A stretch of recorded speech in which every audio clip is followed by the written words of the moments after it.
Une nouvelle ère prophétique. Déjà la cognée est mise à la racine des arbres.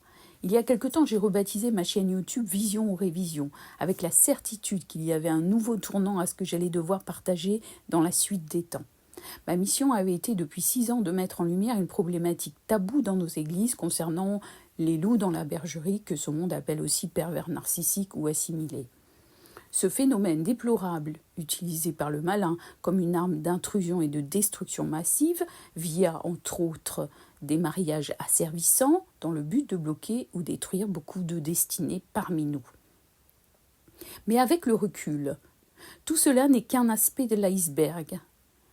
Je vous encourage à écouter la vidéo officielle, entre parenthèses, du CNEF, qui vient de sortir sur les violences conjugales au sein de nos églises évangéliques.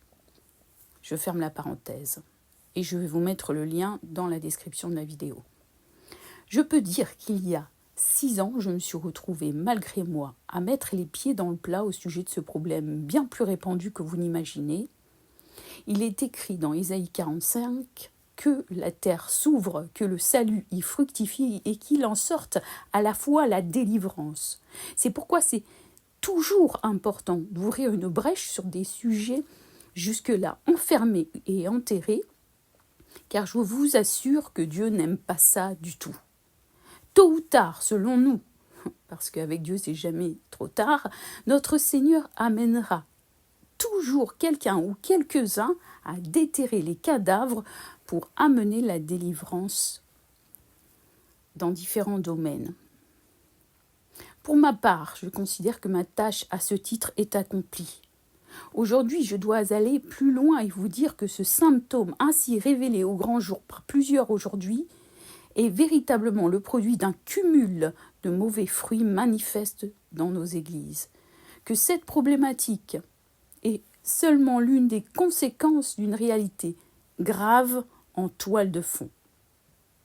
Alors que je vivais des épreuves bizarres depuis à peu près l'âge de 25 ans jusqu'à mes 50 ans, après des temps de pause, merci Seigneur, j'ai alors compris au fur et à mesure que j'étais dans une école spéciale comme pionnière.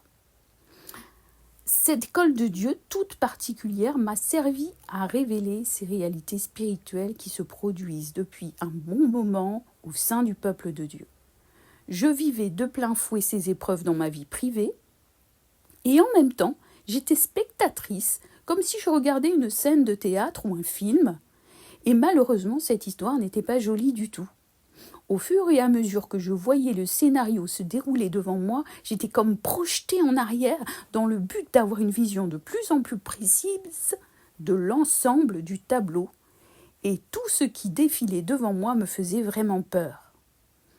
J'ai eu récemment la conviction appuyée sur la parole que c'est bel et bien le propre des prophètes de vivre ce type de révélation. Et que cela signifiait aussi dans mon cas que c'était cela, entre guillemets, de boire la coupe que Jésus a bu, dont il a dit à un moment, finalement, vous aussi, vous allez boire cette coupe. C'était une révélation, réma, tout à fait personnelle à ma situation, mais que chacun va pouvoir prendre à son niveau, selon ce que le Seigneur lui montre. Pourquoi je vous dis ça ? Parce que c'est comme ça aussi que Dieu révèle pleinement les intentions destructrices du diable. Mais le diable fait des œuvres qui le trompent. Ce n'est pas un ministère confortable ou très populaire, celui de prophète. J'ai dû me rendre compte et me rendre à l'évidence que c'est bien ce ministère-là qui était le mien. C'est le Seigneur qui choisit les œuvres qu'il a préparées d'avance afin que nous les accomplissions. À choisir franchement, ce n'est pas ça que j'aurais choisi comme mission. Mais depuis quand c'est nous qui choisissons ce à quoi nous sommes appelés ? C'est aussi ça l'obéissance, c'est de se soumettre à ce qu'il fait de nous une personne unique avec un appel qui lui est propre selon son plan éternel et parfait. Nous pouvons constater que le ministère prophétique dans la Bible n'est pas très fun. Certains actuellement arrivent à tirer leur épingle du jeu, manifestant comme une prise de pouvoir sur les autres.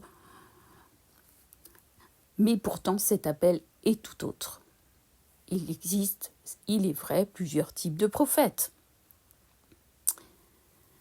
Il nous amène en tout cas, encore parfois, à vivre pleinement notre vie comme une prophétie. Je croyais que c'était réservé à l'Ancien Testament, ce type de prophète. Mais j'ai compris, par ma propre vie, que Dieu utilise ses prophètes et parle aussi bien au travers de leur bouche que de leur vie, et surtout utilise leur vie pour que ça devienne un message porté à leur bouche, pour que le prophète soit pleinement convaincant et convaincu. Je le répète, j'ai compris par ma propre vie que Dieu utilise ses prophètes et parle aussi bien au travers de leur bouche que de leur vie. Et surtout, utilise leur vie pour que ça devienne un message porté à leur bouche pour que le prophète soit pleinement convaincant et convaincu. Ou devrais-je dire convaincu et convaincant. Alors que j'ai été appelée il y a environ 15 ans, dans ma chambre dans le secret, j'étais en train de repasser l'esprit léger, heureuse d'avoir retrouvé récemment et véritablement un renouveau dans ma vie, me réjouissant que le Seigneur m'eût tiré de vraiment tumultueuse. J'ai été tout à coup submergée par le Saint-Esprit qui est descendu sur moi. Et j'ai alors compris que j'avais une mission spéciale qui m'était réservée, mais tout ne m'a pas été montré d'un coup à ce moment-là. Et je ne savais pas encore quelle coupe j'allais de nouveau devoir boire pour accomplir ces desseins. Il a continué de me mettre à part tout en vivant de façon directe dans ma vie privée toutes ces choses. J'ai compris que nous sommes à nouveau comme au temps de Jean le Baptiste, où certains d'entre nous sommes poussés à ramener le peuple élu à une véritable repentance. Vous allez me dire, on ne va pas refaire l'histoire. Et pourtant si. L'histoire de l'Église aujourd'hui vit des similitudes avec l'histoire du peuple d'Israël, qui s'était perdu avant l'arrivée de Jésus. La mission de Jean le Baptiste était de préparer le chemin du Seigneur, d'aplanir son sentier avant sa venue pour amener le peuple de Dieu à une véritable repentance. Alors, les pharisiens disaient « Nous sommes fils d'Abraham, nous sommes de bons religieux. Pour faire court, nous sommes au top. » Jean le Baptiste les a repris sévèrement car ça faisait longtemps qu'ils s'étaient perdus dans leur propre considération.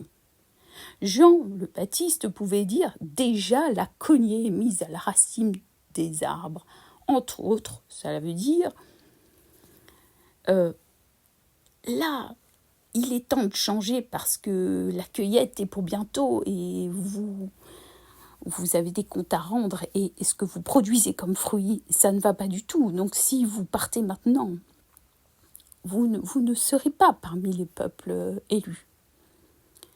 Je vais vous mettre un lien dans la description de ma vidéo. Cette vidéo paraît comme des milliers de ces vidéos qui circulent. Ce n'est même pas une chaîne dont je suis abonnée.